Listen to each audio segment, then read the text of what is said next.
बातचीत करते हुए श्री अशोक वानखड़े से प्लेलिस्ट इनसे मिलिए के लिए अगला मेरा प्रश्न आपसे 3 फाइन आर्ट्स से जुड़े हुए बहुत ही प्रसिद्ध महाराष्ट्रियंस के लिए है, मराठा जो वर्ल्ड से ताल्लुक़ रखने वाले हैं। और इसमें सबसे पहले मैं बात करूंगा पंडित भीमसेन जोशी जी के बारे में, जो कि बहुत हैवी नाम है और जिनका योगदान हमेशा युग युग तक लोगों को याद रहेगा। भीमसेन जोशी को जो भी थोड़ा संगीत से प्रेम करता है कभी भूल नहीं सकता। यदि हम माँ सरस्वती का अवतार मानते हैं लता मंगेशकर को, तो भीमसेन जोशी को मैं गंधर्व का अवतार मानता हूँ। भीमसेन जोशी कन्नड़ बैकग्राउंड से आते हैं, कर्नाटक की सिंगिंग है उनकी, लेकिन भीमसेन जोशी ने जो माइलस्टोन खड़े किए संगीत में, और वाकई संगीत को जो इज्जत दी, मतलब इसके पहले क्लासिकल संगीत बड़े गुलाम अली खां से लेके क्लासिकल संगीतों की महफिल होती थी, लेकिन उस स्टेज को एक सर्वसामान्य इंसान के बीच में, खासकर जब अभंग वो गाते थे, और अभंग ने उनको उस वारकरी पंथ और आम किसान के घर पहुंचा दिया जो भीमसेन जोशी से के साथ अथाह प्यार करने लगा। और फिर संत वाणी, ऐसा लग रहा कि साक्षात संत आपके साथ रूबरू हो रहे हैं। भीमसेन जोशी, वसंत देशपांडे, ये कुछ समकालीन लोग थे। उसमें पीएल देशपांडे थे, पुल देशपांडे, हारमोनियम के बादशाह थे, और कुमार गंधर्व उसी टाइम के थे। तो मुझे लगता है कि स्टेज पे शास्त्रीय संगीत की मान्यता ये भीमसेन जोशी ने दी। उसके बाद हमारे यहाँ संगीत कार्यक्रम होने लगे, कॉर्पोरेट सेक्टर फाइनेंस करने लगे, और उसके पहले जो नाट्य संगीत था, यानी मराठी स्टेज में, जैसे हिंदी फिल्मों में, मतलब दर्शकों को शायद ये नई इन्फॉर्मेशन होगी, आज हिंदी फिल्मों में हम बहुत गाने देखते हैं, अंग्रेज़ी फिल्मों में गाने नहीं होते। बैकग्राउंड म्यूज़िक में एक आध गाना हो गया तो होगा, लेकिन ये जो हीरो हीरोइन के पीछे भागते हुए गाने जो आते हैं, इसकी यदि मैं उत्पत्ति बताऊं तो मुझे लगता है मराठी नाट्य संगीत से लिया है। पुराने ज़माने में मराठी में जो नाटक होते थे उनके शोज़ हज़ारों में होते थे, लेकिन उसमें गायक कलाकार होते थे और बाकायदा हारमोनियम तबला लेके स्टेज पे लोग बैठते थे, और एक एक गाने का आधा आधा घंटे तक वो क्लासिकल गाना चलता था, नाट्य संगीत। ये नाट्य संगीत फिर उसके बाद धीरे धीरे फिल्म हावी हो गई, तो फिल्मों में भी वही होने लगा, गाने आने लगे, तो नाट्य संगीत से ही वहाँ आ गए। फिर उसके बाद एक लेटेस्ट जो मुझे याद है, कट्यार काळजात घुसली, पुरुषोत्तम दारवेकर का एक नाटक था। वो एक संगीत नाटक था जिसमें 2 संगीत घराने का कंपटीशन बताया है उसमें। तो जो स्टेज, जो नाटक, पहले नाट्य संगीत था, नाटकों के द्वारा क्लासिकल लोग सुनते थे, उसके बाद महफिलें होने लगी, लेकिन उस महफिलों की मान्यता आम आदमी तक पहुंचने के, उसका कमर्शियलाइजेशन, इसको किसको यदि कहूँ मैं कि बड़ी बड़ी स्टेज शोज ऑर्गेनाइज करना, ये भीमसेन जोशी के समय से शुरू हुआ जी। और भीमसेन जोशी ने एक माइलस्टोन उसमें कर दिया। भीमसेन जोशी से एक आदमी ज़रूर सीखना चाहिए कि आदमी कितना भी बड़ा हो, उसने रियाज नहीं छोड़ना चाहिए। आप जो भी काम करते हैं, आप एक अच्छे शिक्षक हैं तो आप रोज़ पढ़ाते हैं, लेकिन आपको रोज़ तैयारी करनी होगी, क्योंकि आपको रोज़ एक क्लास लेना है, रोज़ का क्लास आपका एक नया है। भीमसेन जोशी या लता मंगेशकर, ये जो ऐसे नाम हमने लिए, ये लोग मृत्यु के आखिरी तक, जब तक वो बैठने की क्षमता थी, जब तक बैठ सकते थे, तब तक सुबह उठ के रियाज करते थे।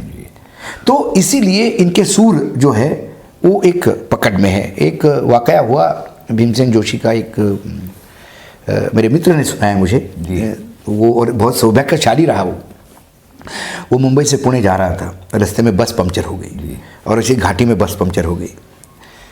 प्रमोद कुमार है हमारे मित्र पत्रकार, वो उस बस में थे, उस बस में भीमसेन जोशी भी थे। तो बस का वो पहिया पंक्चर निकल रहा था और बहुत टाइम लग रहा था, शायद पहिया भी नहीं था, किसी पहिया आ रहा था। तो सब लोग कहीं कहीं बैठे, तो भीमसेन जोशी भी ऐसे एक पत्थर, बड़ा पत्थर था, उसमें जाके बैठ गए, और सामने खाई और ये था। अब ये भीमसेन जोशी को जानते थे, बाकी लोगों के लिए भीमसेन जोशी रेगुलर आने जाने वाले होंगे, तो इसके लिए बड़ा अप्रूप था। तो ये गया, चरण छुए, बोले पंडित जी मैं दिल्ली में रहता हूँ, पत्रकार हूँ। बोला अच्छा, बहुत अच्छा, आपका बहुत बड़ा फ़ैन हूँ, ठीक है। और भीमसेन जोशी ने सामने वो देखते हुए गुनगुनाने लगे, और गुनगुनाते गुनगुनाते तान छेड़ दी उन्होंने, और पूरा एक राग गा लिया। अरे वाह। उसने कहा कि मेरे जीवन में यदि कोई उपलब्धि है तो वो जो ट्रेजर है मेरी, जी, मुझे कोई करोड़ों रुपए दे तो भी उसकी मूल्य नहीं है, मुझे कोई भारत रत्न दे तो भी वो मूल्य नहीं है, जो मैं वो आधा घंटा जिया हूं वो जो प्राप्ति है बहुत ऐसा मेरा सौभाग्य रहा कुमार गंधर्व जी के साथ। जी। कुमार गंधर्व जी को हम देवास मिलने जाते थे और देवास कहीं गए तो उनके घर के सामने एक कुआं था जी।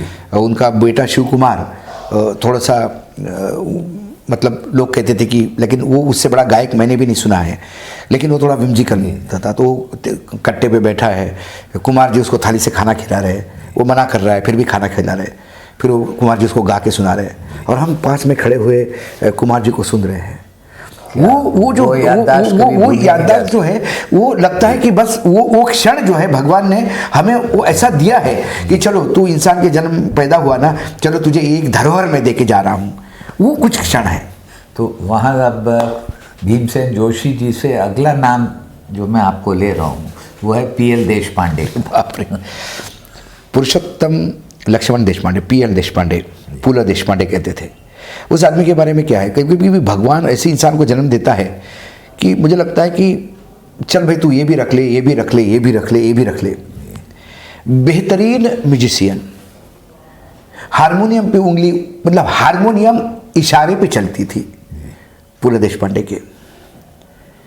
बेहतरीन प्रोड्यूसर, दूरदर्शन के पहले प्रोड्यूसर पीएल देशपांडे रहे हैं जी।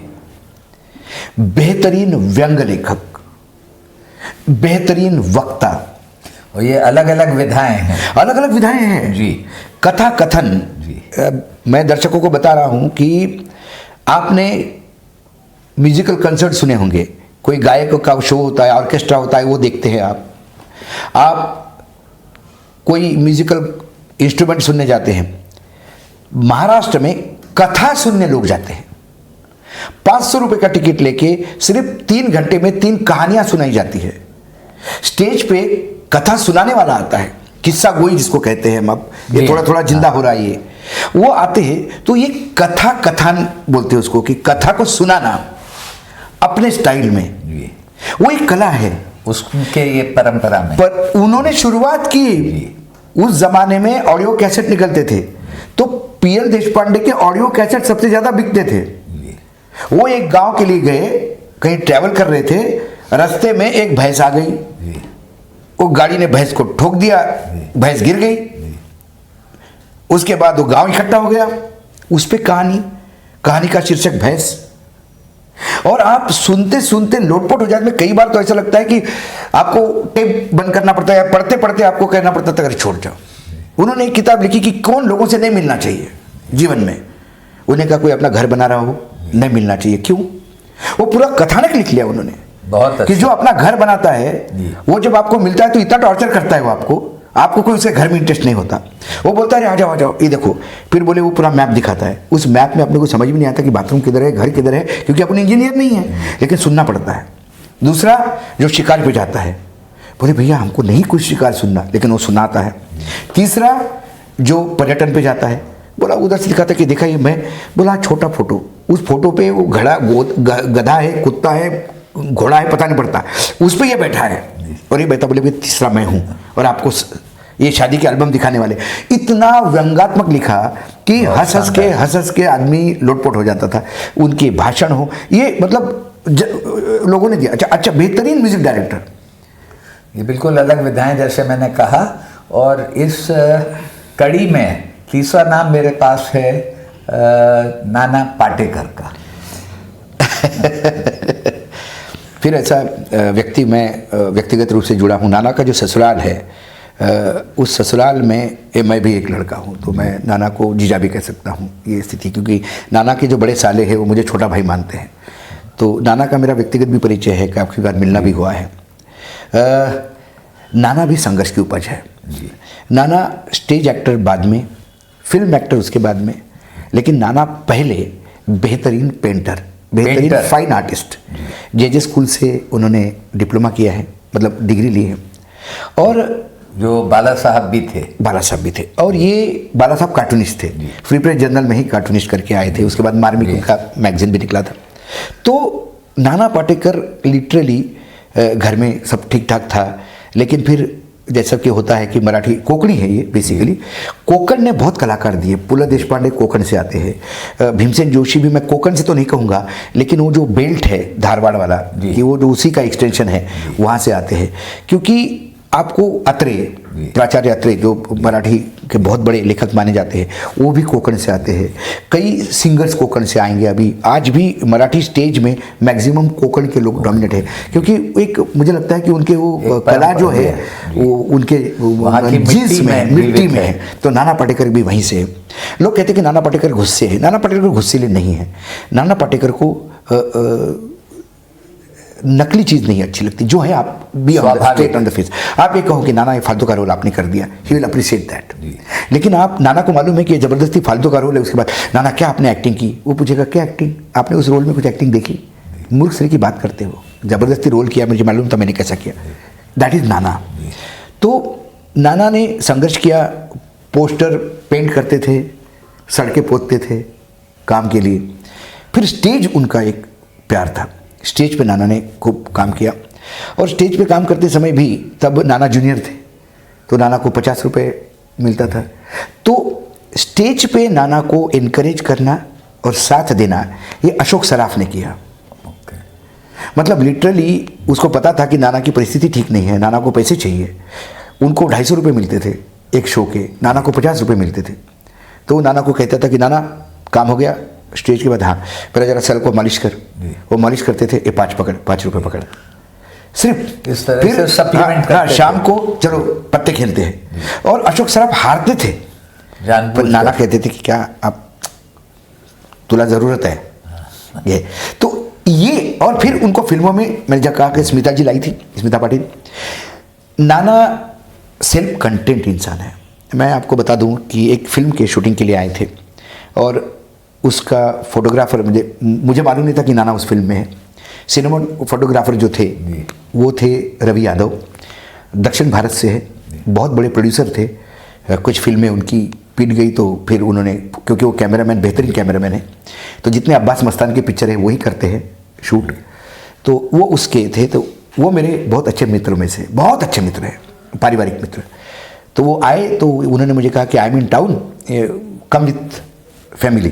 तो मैंने बोला यार ऑफिस, पत्नी तो ऑफिस में है, I will come with my सन। तो मैं अथर को लेके गया वहाँ पे, तो खूब बातचीत हो गई। बोला नाना भी है, मिलेगा क्या? उसको लगा मैं नाना को मिलवा रहा हूँ, तो मैंने बोला हाँ चलते। तो नाना गया मैं। तो नाना ने मुझे कहा कि तुम्हें ये लगेगा क्या मुझे मिलाने के लिए? बोले नहीं ऐसा नहीं। तो मैंने बोला, इन्हें कहा कि नाना को मिलवाता हूँ, तो मैं क्या कहूँ, मैं जानता हूँ करके। बोले बैठो। इतने में मैसेज आ गया कि कोई प्रोड्यूसर आया है। तो उस प्रोड्यूसर ने कहा कि नाना जी एक छोटा गेस्ट रोल है। नाना ने कहा ठीक है करते हैं, रोल ठीक है कर लूँगा। तो उसका पेमेंट तय हुआ, क्या है? तो उन्होंने कहा कि नाना, मतलब जैसा पूछते हैं कि कैसा देना पेमेंट वगैरह, तो नाना ने कहा नाम लिख लो। और एक लाइन से उन्होंने लगातार एनजीओज के नाम लिखे। इसको 20 लाख देना, इसको 15 लाख देना, इसको इतने देना, इसको इतने देना, इसको इतने देना। बोला कितना बचे हैं? वो बोला कुछ 4-5 लाख और बचे हैं। रवि मेरा मेकअप कौन कर रहा है यहाँ पे? बोला उसको, बोला को फ़ोन उसको। तो उसको बोला वो दिल्ली का लड़का कौन असिस्ट कर रहा है तुम्हें? तो बोला हाँ, उसका नाम बताओ। उसको बोलो तुरंत कॉल करे। बोला सर मेरा, तुम्हारा एग्जैक्ट नाम क्या है बताओ। उसका नाम स्पेल इट प्रॉपरली, नाम लिखा। बोला बाकी बचे हुए पैसे इसके अकाउंट में दे देना। ये वास्तव में हुआ मेरे सामने। तो मैंने बोला ये नाना, अरे वो मैं मेकअप करते हुए सुन रहा था, वो किसी को फ़ोन कर रहा था, उसकी बहन की शादी है, तो घर से फ़ोन आया होगा कि अभी तक पैसे नहीं भेजे। तो उसने कहा कि मैं कहीं से लोन लेने का प्रयास कर रहा हूँ, थोड़ा सा इंतज़ार करो। तो उसके बहन के लिए नाना ने अपना पूरा रेम्यूनरेशन बाबा आमटे से लेके तमाम एनजीओज़ को दान दिया। आज दादा मैं आपको बता रहा हूँ, महाराष्ट्र में हर रोज़ 4 से 5 किसान, आज भी जब मैं आपसे बात कर रहा हूँ तो कोई आत्महत्या कर रहा होगा। उन आत्महत्याग्रस्त किसानों के परिवार को मदद करने के लिए नाना पाटेकर ने एक दूसरे मित्र है उनके साथ एक नाम फाउंडेशन बनाया, और वो लगातार उन बच्चों की एजुकेशन की पूरा पैसा उसमें देता है।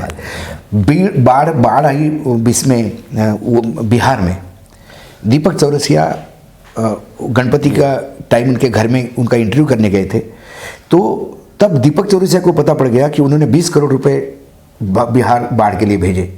और दीपक ने कहा कि अरे इतनी बड़ी बात, तो उन्होंने कहा कि यही भूल जाओ, ये बताने की चीज़ नहीं है। वो आर्मी का रोल, एक रोल करना था आर्मी का, तो वो बाकायदा ट्रेनिंग लिया उन्होंने, 6 महीने आर्मी में रह के ट्रेनिंग लिया।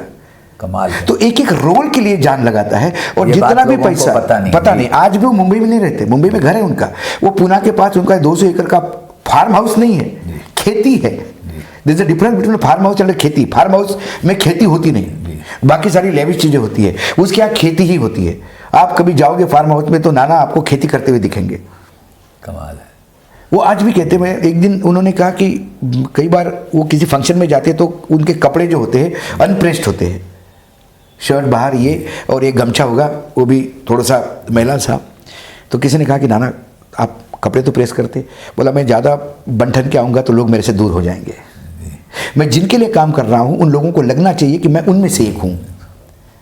तो उस दिन से मैंने जब वो बात सुनी, उस दिन से मैंने भी कहा कि हम क्यों इतना बंठन के जाते हैं, लोग हमें देखने आते हैं या सुनने आते हैं। तो जब हम ऑर्डिनरी कपड़ों में उनके साथ जाएंगे तो उनको लगेगा कि हम में से एक है। तो नाना पाटेकर को हम एक्टर कहें, फाइन आर्टिस्ट कहे कि अब मेरे पास वो है नहीं, मैं कहीं मिस हो गया। मुझे बहुत याद है कि मैं इंदौर में था, रिपोर्टर था फ्री प्रेस में, अखिल भारतीय नाट्य सम्मेलन वहाँ हुआ था और पुरुष का शो था, पुरुष नाटक का। तो दूसरे दिन एयरपोर्ट पे छोड़ने हम गए नाना पाटेकर को। मैं था, एक लागू थे हमारे वहाँ लेफ्ट मूवमेंट के, वो सब, तो हम सब छोड़ने गए। तो वहाँ पे फ़्लाइट आनी थी, तब एयरपोर्ट में तो ऐसे अंदर जा सकते थे। तो कैंटीन में मैं, नाना और सब बैठे थे। तो नाना ने कहा कि यार थोड़ी मुझे अच्छी चाय, कड़क चाय दो। तो उन्हें कड़क चाय दी अदरक डाल के। तो उन्होंने एक सीप लिया, बोले अदरक तो ठीक है, हरी मिर्च है आपके पास? बोले हाँ। नाना ने हरी मिर्चें चबाई और फिर चाय पी। बोले क्यों? बोला वो चरकता है ना तो मुझे अच्छा लगता है। फिर बैठे बैठे, उस ज़माने में, आज तो आपको डिजिटल आता है सब, उस ज़माने में जो जो एयरलाइन का टिकट होता था वो एक जैकेट में आता था। तो उन्होंने वही जैकेट, मतलब टिकट के पॉकेट में रखा, जैकेट करके मेरे से पेन लिया और बहुत बेहतरीन ऐसा मेरा कैरिकेचर उन्होंने लिखा, नाना घे अशोक तुला। तब नाना को ये पता नहीं था कि मैं उनके ससुराल को जानता हूँ। बाद में मेरी उनकी ससुराल वालों से बहुत अच्छे घर के संबंध हो गए और फिर बाकी हिस्ट्री है। बहुत अच्छी बात है। बने रहिए, देखते रहिए, ये सिलसिला जारी रहेगा।